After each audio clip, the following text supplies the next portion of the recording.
Welcome to Expedition 57 on board the International Space Station. Today we're doing some really cool science. This is Alex Gerst over here with me, and we are working on Parkinson's disease. What we're looking at here is a special protein kinase, or protein crystal structure.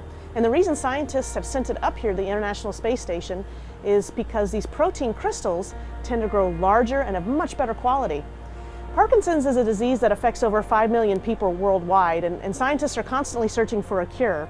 And what we discovered was that here in the microgravity environment, these crystals really like to grow. So if scientists can better elucidate or clarify the structure, then they're better able to develop an inhibitor drug for Parkinson's. And not only an inhibitor drug, but an inhibitor drug with very few side effects. So what Alex is doing here today is he's obviously working on the wall, is what it seems like here in microgravity, and he is. He's got a microscope above him, and he's got a plate that he filled with this special protein crystal structure just a few days ago.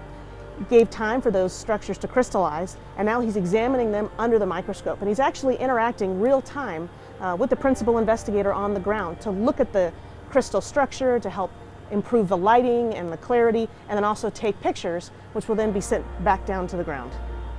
So here on board Expedition 57, we're very proud to be taking part in this experiment. I think in the past few years, scientists have realized that the microgravity environment is such a unique environment to grow things like cells or protein crystals. And it provides a new way to help us look at diseases in a better way, to help us develop new medications for these diseases. And so we're happy to be taking part in this science up here.